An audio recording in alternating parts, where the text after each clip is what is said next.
In my vlog on Shropshire Folklore of Mary Webb, I mentioned that Mary was heavily influenced by Charlotte Burne, and her jointly authored book, Shropshire Folklore, A Sheaf of Gleanings. I actually find that A Sheaf of Gleanings is ready available both from booksellers and online. So I've decided to begin a series based from the large and detailed book.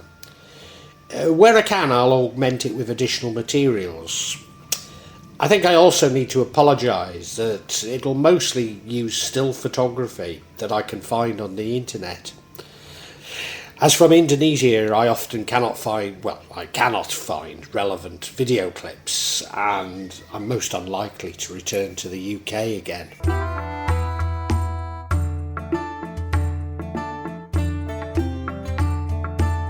Charlotte Sophie Burne, or Lottie, 1850 to 1823.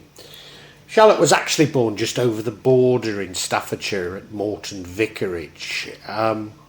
It's said that she inherited her interest in folklore from her mother, also called Charlotte Burne, but this time Charlotte Anna Burne, 1820 to 1893. Charlotte's father, Sambrook Thomas Higgins Burne, 1822 to 1861, was born into a wealthy Staffordshire family. He matriculated at Trinity College, Oxford, in 1841, but did not take a degree. But it would seem that he was disinherited by his father. He was assisted by his brother, the Reverend Thomas Burne, whom was the perpetual curate of Morton in Staffordshire. However, the family moved to Summerhill, Edgemond in Shropshire in 1854, having exhausted their welcome at the Morton Vicarage. And Lottie seems to make a big point of this, that she's finally living in Shropshire. But the truth is, all of these spaces I speak of are just running along the border of Shropshire and Staffordshire. They're very similar places, to be honest.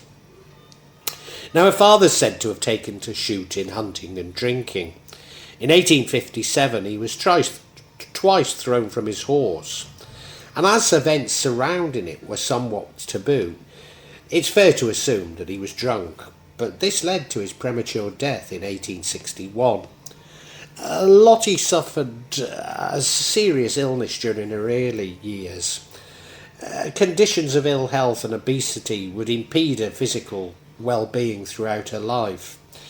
In 1875, Burne became friendly with Georgina Frederick Jackson, who was collecting material for a Shropshire workbook, 1879, and its companion work with the provisional title of Folklore Gleanings. Jackson's demise led Burne to take over her material, adding her own collection of tales to produce Shropshire Folklore, A Sheaf of Gleanings. This probably explains the claim that the book was jointly authored. In the 1890s, she resided at Pyburch, Eccleshall, again in Staffordshire, where she collaborated with the local folklorist and folk song collector Miss Alice Annie Keary of Stoke-on-Trent. Together they spent 3 years, around 1890 to 93, collecting material locally in North Staffordshire. While a number of joint papers were published, Burne moved to Cheltenham somewhere around 1894, and the project failed to be realised in a book form. She became the first female president of the Folklore Society, 1909 to 1911, and indeed was active in the Folklore Society for some 40 years.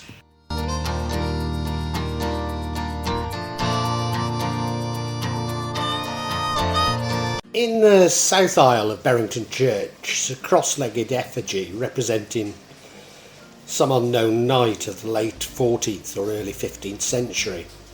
It's a wooden figure rather than stone and exhibits the unusual costume of a surcoat worn over plate armour. The local people call him Owd Scriven of Brompton, The story goes that Scriven was going from Brompton to visit his lady love at Eton Mascot, 2 hamlets in the Berrington parish. Just by the stile at the bottom of Banksy Peace, he met a great lion. Owd Scriven had brought his sword with him, and he attacked the lion. In the end, the man overcame the beast and cut him in 2. One can see the figure of the lion cut in half, just the same, lying under the feet of the image, and on the man's face you may see the lion gave Owd Scriven a terrible scratch and tore away half his cheek. On the outside of the east end of the south aisle is a headstone to Scriven of Brompton, 1786. Locals may have connected the two and so given rise to the legend. There is also a view that Owd Scriven was a member of the Lee family of Langley near Acton Burne, who were patrons of the church. And now I actually grew up close to Berrington, but I have to admit I never came across this story, or at least I've forgotten it.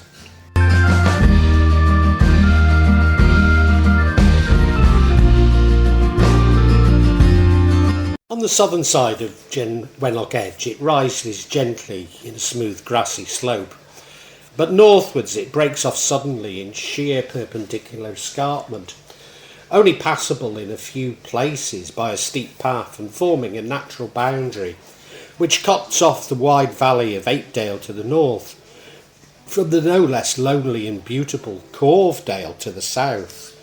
As Houseman said, on Wenlock Edge the wood's in trouble, his forest fleece the reeking heaves, its gales, its piles, its saplings double, and thick 7 snow on the leaves. Tradition tells of a Major Smallman of Wilderhope, in the time of the Civil War, leaped his horse over the precipice at a spot where it's at its steepest, rather than surrender, to a party of roundheads by whom he was being hotly pursued. The horse was killed, but the Major marvellously escaped unhurt.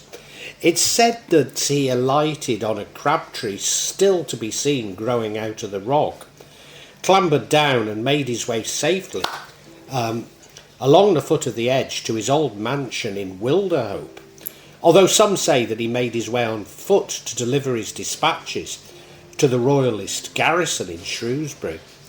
The scene of his adventure is still called the Major's Leap.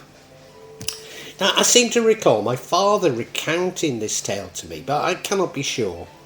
Certainly the road to Shrewsbury has a very steep hill known as Harley Bank, which descends the edge. This results in many cars crashing into the embankment and local homes, including Jane, a former girlfriend of mine from Northamptonshire, who was unused to such a road. Between Priesthope and Letwick Hall, there is the story of a more mythical hero, Ipkin, remembered in a rock jutting out of the edge just above. Ipkin was a famous robber knight who inhabited the cave at the base of the crag, concealed amongst the trees and the bushwood.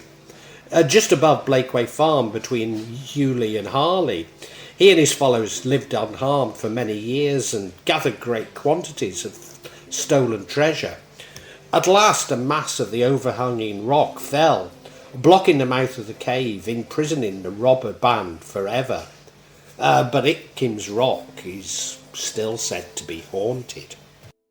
The mark of the knight's gold chain may be traced on it, and if anyone shall be so hardy as to stand up on the cliff and cry, "Ipkin, Ipkin, keep away your long chin." Should that be chain? I wonder. The ghost of the imprisoned robber will appear with the gold chain still about his neck, and with one blow sweep the insulting speaker over the precipice to be dashed to pieces by the fall. There are also rumours of moving lights seen above the cave by night, showing that the robbers are still on watch, guarding their hidden treasure.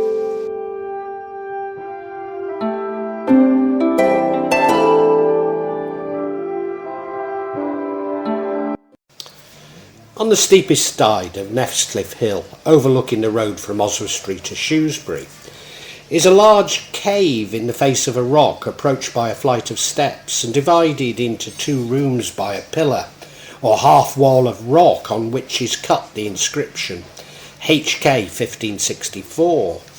It's known as Kynaston's Cave, the dwelling of Wild Humphrey Kynaston, supposedly a highborn outlaw of Henry VII's time.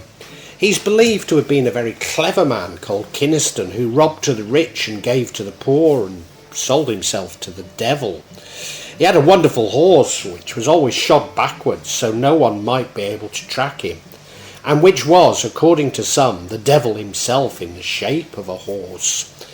Mounted on his steed, Kynaston one day was pursued and leaped from the top of Nestcliff Hill to Ellesmere, a distance of some 9 miles. Others say that the leap from Nestcliff to Loughton Park, 5 miles away, and from thence to the top of Bryden Hill. But others say that the devil helped him to do it, and they show no place where he leaped from. And they show the place where he leaped from on the top of the hill, and there are bones of the horse kept in the cave now.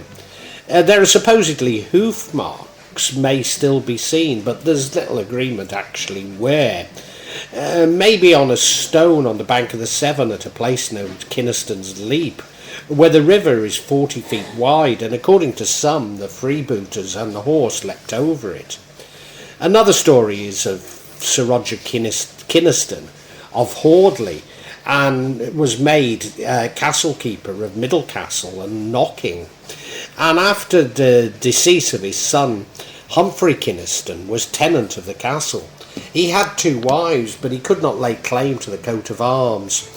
He apparently got into a lot of debt and was outlawed. He left Middlecastle and was sheltered himself in a cave near Nestcliff. When he got over Montford's Bridge, which and was on that side of the Severn which is next to Shrewsbury, he needed to return over the bridge.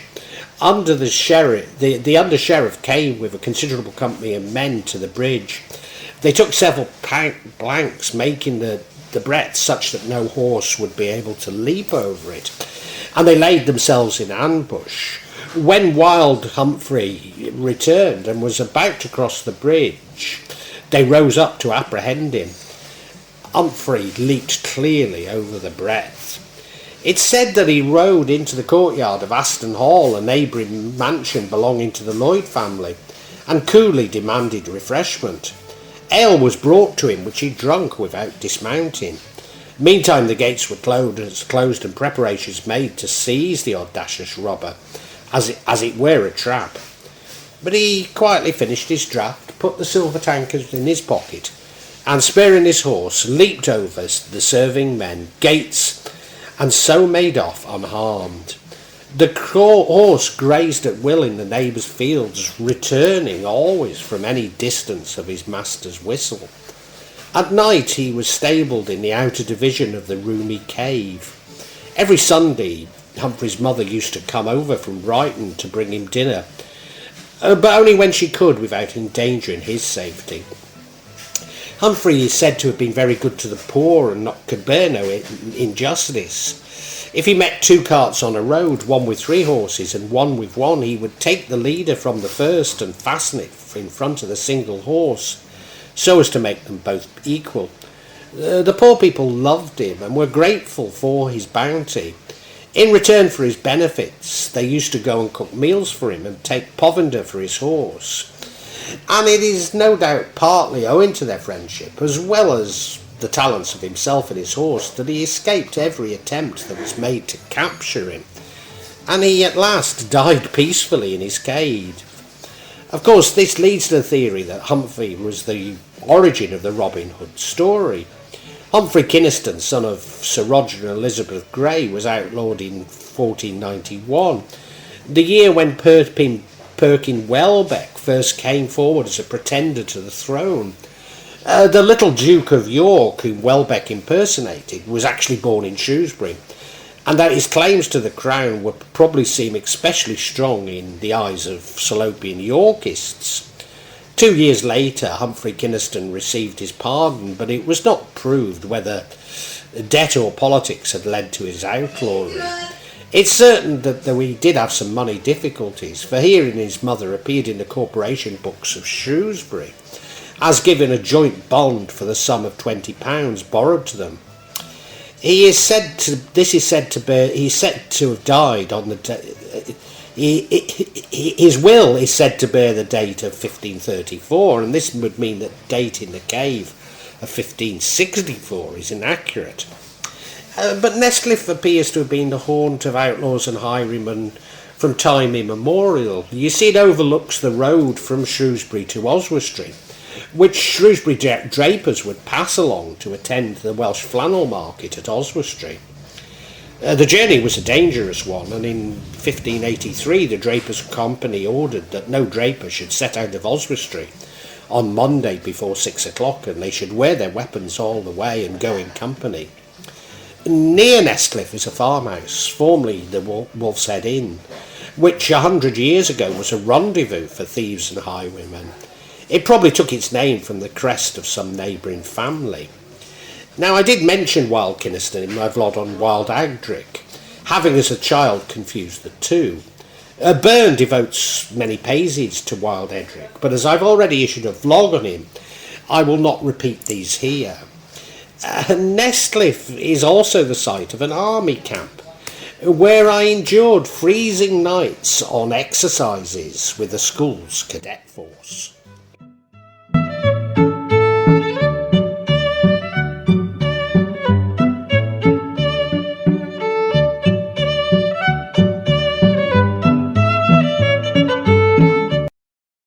Now, some 300 years before Wild Kynaston was out, another outlaw lived in the very same part of Shropshire, called Fulk Fitzwarren, the son and one of the grandsons of another Fulk Fitzwarren of Whittington Castle.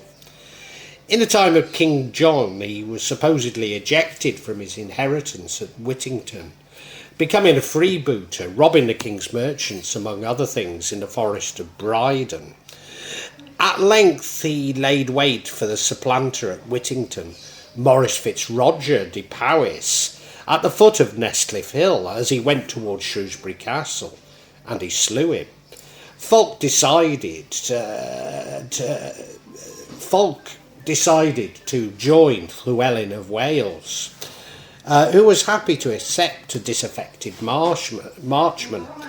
But King John and his men came into force against Llewellyn, and though for a short time Fulk was restored at Whittington, the prince presently made peace with the King of England, and Fulk judged it expedient to go overseas. On his return to England, and fell upon the king as he was hunting in the New Forest, carried him captive on board ship and forced him to restore his lands and reverse the outlawry. So Fulk returned to Whittington in peace. He was buried at last in New Abbey in Alderbury by the Sevenside, which he himself had founded.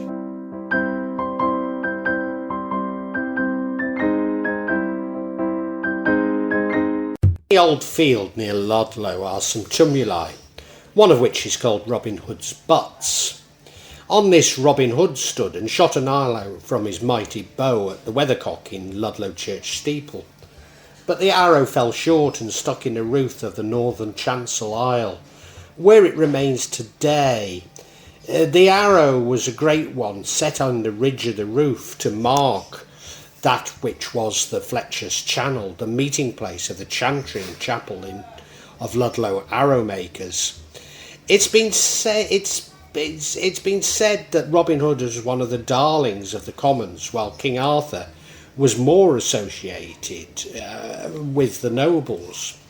Roman coins supposedly found in Fletcher's Channel. Locals call it Bury from Burne, and was very famous in King Arthur's time. King Arthur kept his court in Bury Walls, as a camp is now called. Bury Walls is an old Iron Age hill fort about 1.6 kilometres southeast of Weston under Redcastle in Hawkstone Park. He's said to have fought giants who lived at the Red Castle in Hawkston Park, where the Giant's Well is yet to be seen amongst the ruins. Sir Thomas Malory's History of King Arthur talks of the giants of Redcastle, Tarquin and Tarquinius, whom Lancelot slew, and then, in the words of the well-known ballad, which they tell the story to fight, an entrenchment in a field near Weston Church is called the Killyards, but known as Mountsfield, and it's believed to be the spot where Lancelot slew Sir Caradas, the giant brother of Tarquin, who was riding homewards carrying Sir Gawain, bound hand and foot and thrown across his horse behind him. A cliff in Hawkston Park is called Bury Walls. Some speculate it is the scene of King Arthur's court. The Red Castle is supposed to be in home of the giants, was built in 1232 by Henry de Audley, the founder of the famous family of that name. The Giant's Well is one of the towers which is still standing. It's 10 feet deep in diameter and cut through the solid rock to the depth of at least 105 feet. These four features are incorporated into the Hawkston Park Follies, which were created by Richard Hill 1655 to 1727, also known as the Great Hill, and I think they were actually constructed around 1707. They're now a popular tourist attraction, but before they were a tourist attraction, I often used to go there just to meditate. In 1774, Dr. Johnson visited and wrote, "Its prospects, its awfulness of shades, its horror of its precipices, the verdure of its hollows, the loftiness of its rocks, above is inaccessible altitude, below is horrible profundity." By the side of Hawkston Park was Marchamley Monastery, where I recall seeing Jackie Wilson perform on the other side of a boating lake. Not only do few people believe me when I recount this story, I can find few references to there actually having been a monastery there, although there are some, but certainly no photos of it. I therefore end this vlog with a photo of Preston Hall in nearby Preston Brockhurst, which I would pass every Friday on my moped en route to see my soul Sam at the Raven. I also vowed that I would become rich and buy Preston Hall. Well, I never became that rich, and now I'm not rich at all. Nor am I ever likely to return to Preston Brockhurst, let alone to buy its hall.